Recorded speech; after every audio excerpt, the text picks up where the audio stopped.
नमस्कार, मैं हूं वंदना पांडे और आप देख रहे हैं के न्यूज इंडिया। और आप सभी दर्शकों को सावन की बहुत बहुत शुभकामनाएं। बात करते हैं यूपी में यूसीसी की तैयारी। उत्तराखंड के बाद अब उत्तर प्रदेश में भी यूनिफॉर्म सिविल कोड को लेकर चर्चाएं बेहद तेज हैं और देखी भी गई थी बीते दिनों। माना जा रहा था कि योगी सरकार जल्द ही इस मामले में भी कोई बड़ा फैसला ले सकती है, लेकिन बात आई की गई, क्योंकि जिस तरह से चर्चा चल रही थी माना जा रहा था कि अब यूपी भी समान नागरिकता कानून को लागू कर सकता है।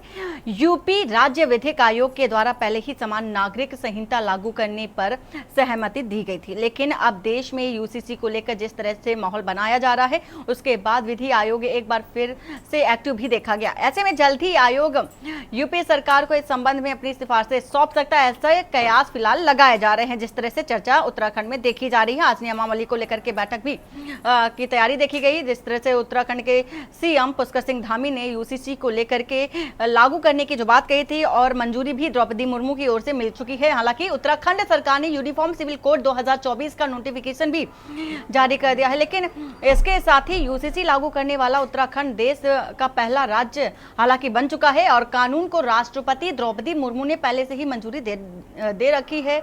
और उत्तराखंड विधानसभा ने 7 फरवरी को यूनिफॉर्म सिविल कोड को विधानसभा से पारित किया था। यूसीसी के तहत अब राज्य में विवाह, तलाक, उत्तराधिकार और लिव इन संबंधों को नियंत्रित किया जाएगा। ग्राफिक के माध्यम से भी आपको बता रहे हैं क्या होता है यूसीसी, इसके अंतर्गत क्या क्या कानून होंगे। नोटिफिकेशन जारी होने के बाद अब राज्य में पिछले सभी निजी कानून को खत्म किए जाएंगे और राष्ट्रपति द्रौपदी मुर्मू ने जिस तरह से मंजूरी दी उसको लेकर के उत्तराखंड के मुख्यमंत्री पुष्कर सिंह धामी ने एक बार एक्स में पोस्ट भी किया था, जिसको लेकर के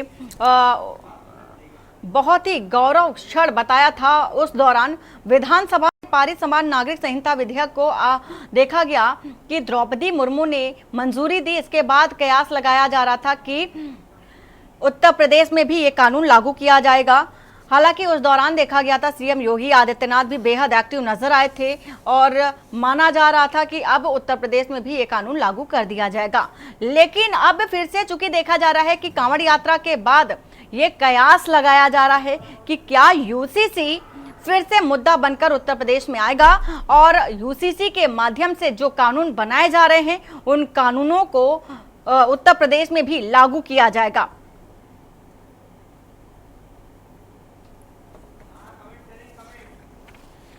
तो यूसीसी की बात हो रही है, क्या होता है यूसीसी आपको बता रहे हैं ग्राफिक के माध्यम से। इसमें विवाह, तलाक, बच्चा गोद लेने के लिए एक नया कानून होगा और इस कानून के तहत ही गोद लिया जाएगा बच्चा। कानून संपत्ति के बंटवारे जैसे तमाम विषयों में एक ही कानून होगा, समान कानून होगा, सभी धर्मों के लिए एक कानून होगा।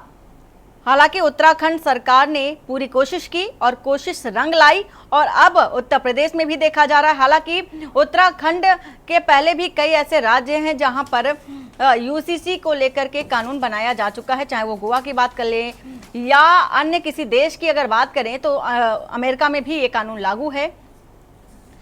लेकिन इसके साथ ही साथ समान नागरिक संहिता को पूरी तरह से लागू नहीं किया गया था, लेकिन जो उसके नागरिकों के सभी व्यक्तिगत मामलों को कवर करता है। हालांकि फ्रांस, अमेरिका, तुर्की जैसे कुछ ऐसे देश हैं जहां पर यूनिफॉर्म सिविल कोड पूरी तरह से सभी नागरिकों पर लागू होता है, चाहे उनका धर्म या विश्वास कुछ भी हो। भारत के अलावा भी ऐसे कई अन्य देश हैं जहां नागरिकों के हित में सिविल कोड या इसके जैसे कानून बने हुए हैं।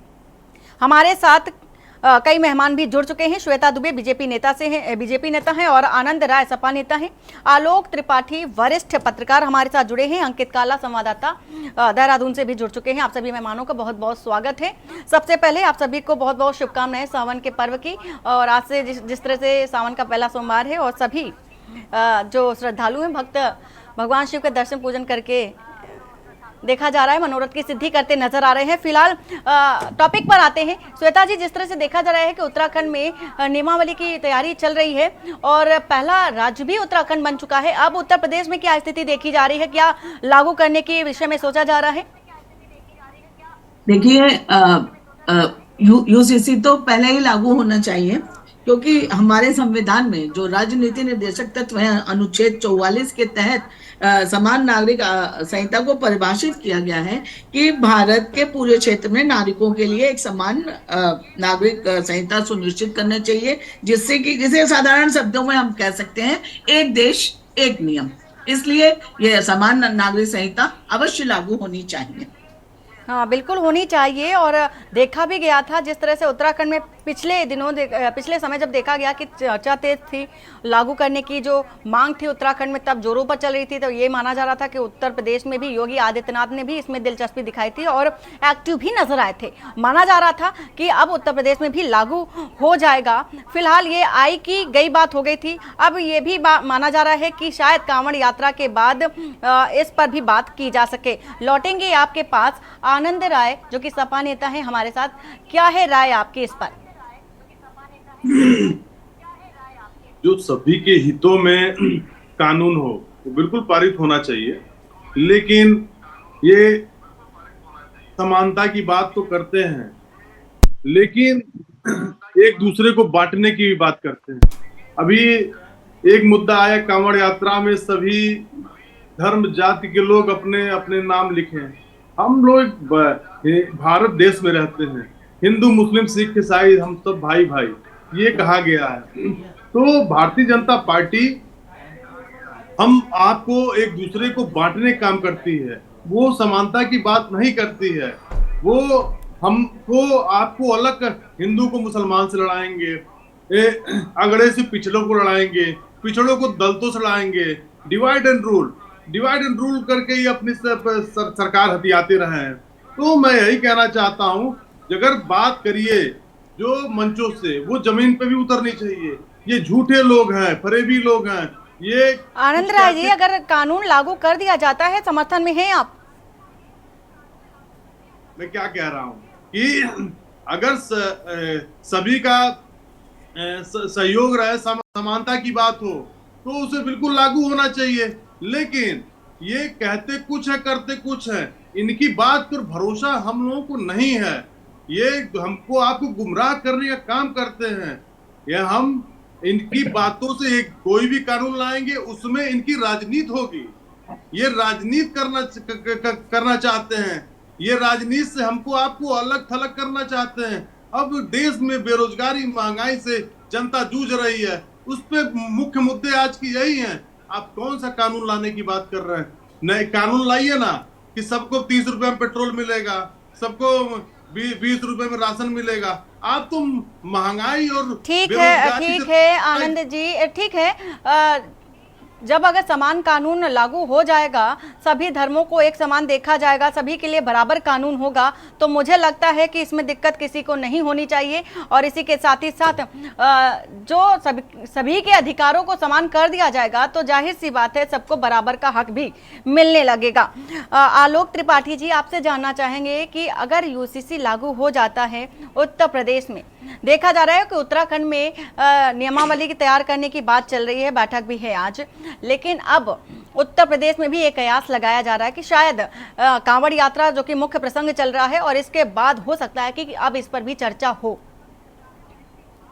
जी गन्ना जी, देखिए अभी उत्तराखंड में जब लागू हुआ है तो ये बात निकल के आई कि शायद यूपी में भी होगी, लेकिन अभी इसका मामला दिख नहीं रहा है थोड़ा सा, चूंकि अभी उपचुनाव भी हैं 10 विधानसभा के, प्लस कांवड़ यात्रा को लेकर के मुजफ्फरनगर में जिस तरह से विवाद हुआ, और उसमें सरकारों ने और विपक्ष के नेताओं के साथ साथ कई ऐसे मुद्दे बात हुई जिसपे आपस में विवाद बढ़ता दिखा। तो मुझे जो लग रहा है कि शायद इसको थोड़ा सा अभी और आगे टालेंगे यूपी में लागू करने से पहले, क्योंकि 10 विधानसभा का उपचुनाव भी है और उस चुनाव की तैयारी भी चल रही है। लोकसभा का जो परिणाम आया वो ठीक नहीं आया, तो ये सब चीजें कई ऐसे हैं चूंकि हो सकता है जब इस तरह की जब चीजें लागू करते हैं तो कई लोग इसमें खामियां भी ढूंढेंगे। विपक्ष उसमें देखेगा कि इससे सरकार को फायदा कितना है और विपक्ष को कितना नुकसान है, या आम जनता को कितना नुकसान है इस कानून के लागू होने से यूसीसी के।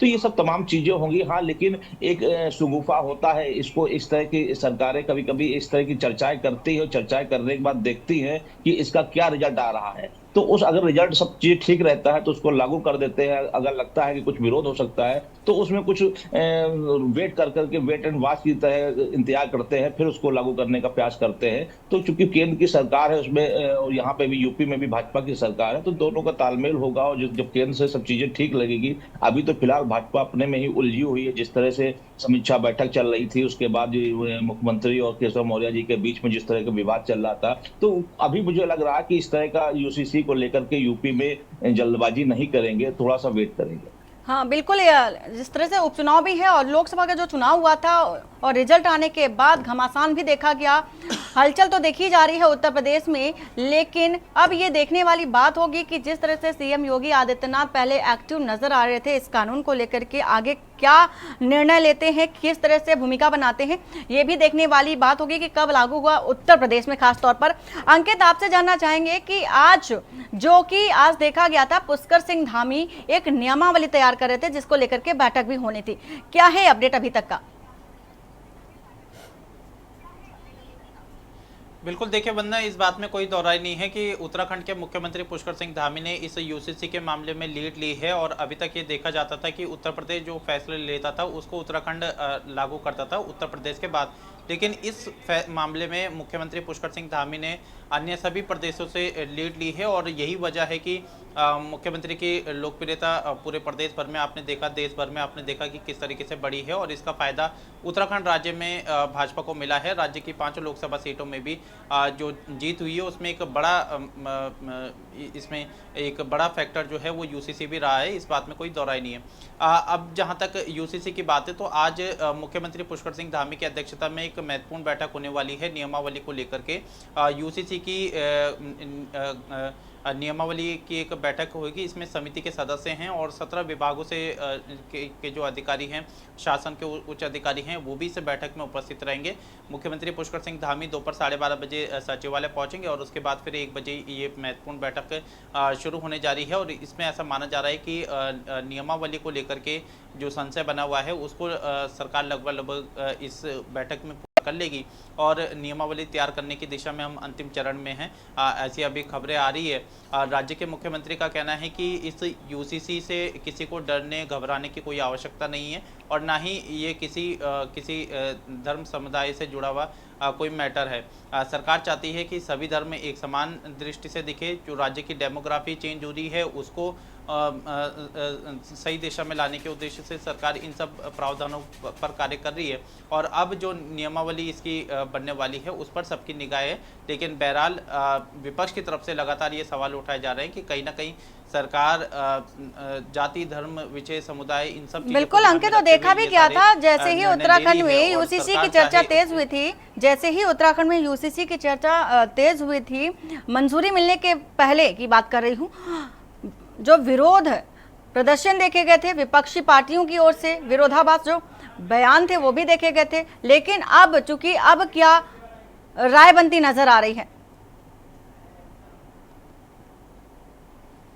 देखिए वरना इसके पीछे एक बड़ा कारण ये था कि विपक्ष का ये मांग थी कि अगर यूसीसी को लागू करना है तो इसको केंद्र के स्तर से लागू किया जाना चाहिए, फिर आप पूरे देश भर में इसको लागू कर सकते थे। लेकिन सरकार या भाजपा की एक कहीं ना कहीं एक इस तरीके का आरोप विपक्ष लगाता है कि एक लेबोरेटरी की तरह उत्तराखंड को देखा जाता है, क्योंकि उत्तराखंड देवभूमि है और यहाँ पे एक प्रयोगशाला के तौर पर भाजपा जो है इस तरीके के निर्णय लेती है जिस पर कि विवाद उठता है। इस तरीके के आरोप कांग्रेस और तमाम अन्य विपक्षी दल की तरफ से लगाए गए थे। तो इसी सब को लेकर के हालांकि भाजपा इन सब चीज़ों से तो इनकार कर रही है, लेकिन विपक्ष का ये कहना है कि अगर सरकार इस यूसीसी को लागू करना चाहती है तो ये केंद्र सरकार के स्तर से होना चाहिए, ना कि राज्यों के स्तर से। इसके तमाम जो संवैधानिक जो प्रावधान है वो सारी बातें तो है ही एक तरफ, लेकिन दूसरी तरफ ये भी कहा जा रहा है कि इस यूसीसी से कई सारी ऐसी जातियाँ हैं जिनको कि अलग किया गया है। तो आप इसको एक समान अधिकार के तौर पर नहीं देख सकते हैं।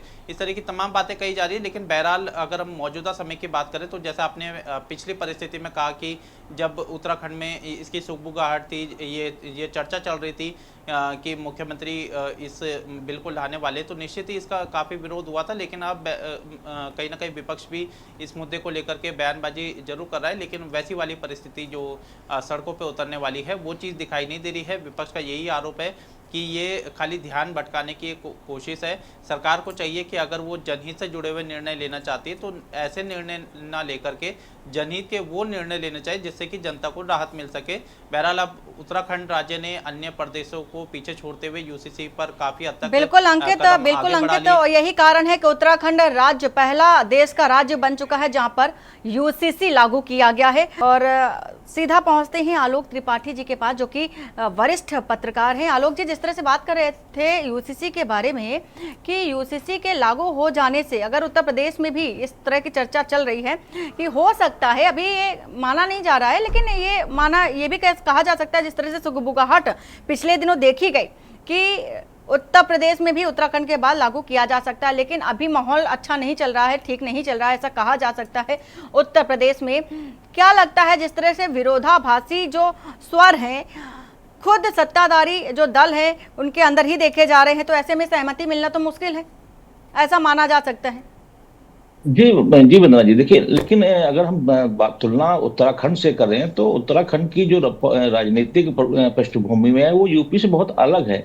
यूपी की राजनीति बहुत अलग है। यहाँ की जो राजनीति होती है उसका बड़ा अलग निर्णय होता है, अलग मकसद होता है, अलग मैसेज जाता है, जो उत्तराखंड का हम नहीं कह सकते। ये बात ठीक है कि उत्तराखंड ने इसमें बाजी मारी और सबसे पहले अपने प्रदेश में यूसीसी लागू कर लिया, लेकिन यूपी की राजनीति अलग दिशा में चलती है। यहाँ आप देखिए कि पूरा माहौल था, उस माहौल के बाद चुनाव में कैसे लोकसभा के चुनाव में जरा सी चूक उन्हें 400 पार और संविधान बदलना, उस चूक में पूरा संविधान बदल गया, या कह लिए पूरा यूपी बदल गया, यूपी की गणित बदल गई। तो ये बड़ा है, क्योंकि यूसीसी यूपी में जब लागू होगा तो जाहिर सी बात है इस पर मंथन होगा, और भाजपा सरकार जो इसमें आपसी खींचातानी में चल रही है यूपी में, तो पहले तो भाजपा को उस मामले को निपटारा होगा, क्योंकि पिछले जो लोकसभा चुनाव के परिणाम आए उसके बाद से कहीं ना कहीं भाजपा और सरकार में सब कुछ ठीक नहीं चल रहा है, उथल पुथल मची हुई है। केंद्र में कई बार मंत्रियों को जाना पड़ रहा है, केशव मौर्य जी भी जा रहे हैं, भाजपा के प्रदेश अध्यक्ष भी जा रहे हैं,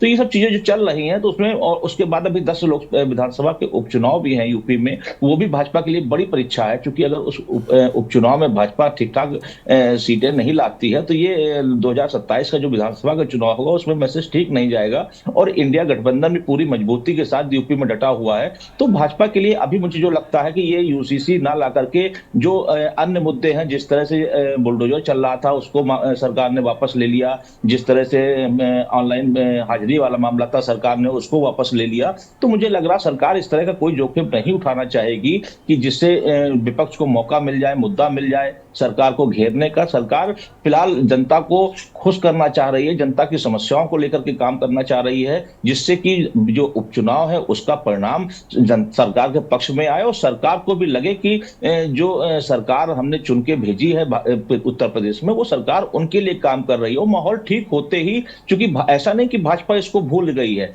भाजपा जिन मुद्दों को लेकर के पहले से तैयारी करके आई है उनको लागू करेगी, और धीमे धीमे उन्होंने सब चीजों को लागू किया, चाहे समान नागरिकता हो, चाहे आप 370 हो, चाहे त्रिपुरा तलाक वाला मामला हो, हर चीज को उन्होंने किया, तो ये भी करेंगे। लेकिन अभी वक्त नहीं है, अभी भाजपा और सरकार कह लीजिए और सत्ता में जो संघर्ष चल रहा है यूपी में, फिलहाल वो उस मौके को देख करके ये लागू नहीं करना चाहेगी अभी।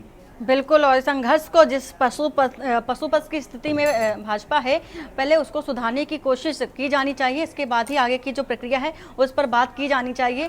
आनंद जी, आपसे जानना चाहूँगी, जिस तरह से आप कह रहे थे कि जो मूल मुद्दे हैं उन पर बात नहीं कर रहे हैं, और अगर लागू भी कर दे तो ऐसे कोई कानून नहीं है जो अभी भाजपा ने लागू किया हो, आपने ऐसा बोला, तो कई सारे ऐसे मुद्दे हैं। खुद हमारे साथ आलोक त्रिपाठी जी जुड़े हैं जिन्होंने बताया कई सारे ऐसे मुद्दे हैं, बताया है कि धारा 370 और 3 तलाक, जो भी कई सारे ऐसे मसले हैं जिसको ना सिर्फ कहा बल्कि धरातल पर भी उतारा। तो आप ये कैसे कह सकते हैं कि अगर यूसीसी लागू होगा तो उस पर सिर्फ बातें ही कर रहे हैं, लागू नहीं करेंगे? नहीं, जैसे कि अभी कांवड़ यात्रा पे जो राजनीति चल रही है उत्तर प्रदेश में संभल और मुरादाबाद के पास कौन सी ज्योतिर्लिंग है मुझे बता दे। वहां बहुत तेजी से ठेले वाले, गरीब कुंचे वाले, उनके ऊपर जबरदस्ती पोस्टर लगाए जा रहे, अपने नाम का वो लिखिए। तो इससे आपको क्या फायदा होगा? आप काशी विश्वनाथ हमारे ज्योतिर्लिंग भगवान है, झारखंड बिहार हरिद्वार से गंगा जल लेकर आते हैं और रास्ते में जो यात्री जो जाते हैं उसको लेकर के बात वो कांवड़ की हो ही नहीं रही जिस तरह की आप बात कर रहे हैं। देवघर बाबा मान लीजिए बिहार झारखंड में तो ज्योतिर्लिंग तो है ना केदारनाथ। हम की सरकारें क्या नहीं समझ रही हैं? आप हिंदू मुस्लिम राइट करना चाह रहे हैं, आप हिंदू मुसलमान कराना चाह रहे हैं। जब विपक्ष में थे तब भी कराते थे, आज सत्ता में तो भी कराने की कोशिश कर रहे हैं। पूरे चुनाव में माननीय मोदी जी ने हमेशा से बस हिंदू मुस्लिम पे चर्चा की, मंगलसूत्र पे चर्चा किया, उन्होंने निजी मुद्दे कोई नहीं उठाए। आप पूरा चुनाव उठा के प्रधानमंत्री नरेंद्र मोदी जी का देख लीजिए, योगी आदित्यनाथ जी का देख लीजिए, उन्होंने कोई हमारे जनता के निजी मुद्दे नहीं उठाए। तो 3 तलाक किसका मुद्दा था? जनता का मुद्दा नहीं था 3 तलाक। जनता का मुद्दा बिल्कुल है, जनता से जुड़ा मुद्दा है, महिलाओं का मुद्दा नहीं था। नहीं स्वीकार है। आपको ये बताइए, आपको जो भी अगर निर्णय कोई भी फैसला लेता है, अगर भाजपा की ओर से कोई फैसला लिया जाता है तो वो आपको अच्छा क्यों नहीं लगता? उसमें भी विरोधाभासी स्वर क्यों नजर आते हैं? उनकी सांप्रदायिक इस पे क्या नाम है विरोधाभास रहती है। वो एक दूसरे को लड़ाने के लिए कानून लाते हैं कि हम डिवाइड एंड रूल कर देंगे और एक दूसरे लड़ते रहेंगे, हम सरकार बना लेंगे। अभी 10 यूपी में 10 उपचुनाव है, तो उनको पता है कि हमें कोई वर्ग वोट नहीं दे रहा है, हिंदू मुस्लिम राइट्स हो जाएगा तो हम चुनाव जीत सकते हैं। इसीलिए ये कानून लाया गया। कांवड़ यात्रा पे कानून लाने की क्या हो सकता है, मुझे नहीं समझ में आता। ठीक है आनंद जी, ठीक है। आप ये कह रहे हैं कि हिंदू मुस्लिम का मुद्दा है, उठा करके बस किसी तरह से ये जो उपचुनाव होने वाले हैं उसको लाना है, जीतना है। लेकिन आप भी तो उसी कदम पर कदम मिलाते हुए चल रहे हैं, जिस तरह से भाजपा चल रही थी आप भी तो उसी कदम में चल रहे हैं, और तभी जाकर के उत्तर प्रदेश में जो ये छाप छोड़ी है। अन्यथा आप भी अपनी स्थिति देख रहे थे। फिलहाल बात कर रहे थे यूसी। आप सभी मेहमानों का बहुत बहुत शुक्रिया हमारे साथ जुड़ने के लिए। बात कर रहे हैं यूपी में यूसीसी की तैयारी, ऐसा कयास है। फिलहाल अभी ऐसी कोई चर्चा है नहीं, लेकिन उत्तर प्रदेश में योगी आदित्यनाथ ने भी इस बात की चर्चा की थी। हो सकता है कि उपचुनाव के बाद जो स्थितियां निकल कर आए, सामान्य जो स्थिति हो जाए, तो शायद कि यूसीसी के बारे में भी विचार विमर्श किया जाए फिर से। बुलेटिन में फिलहाल इतना ही। बाकी की खबरों के लिए बने रहिए आपके न्यूज इंडिया के साथ। नमस्कार।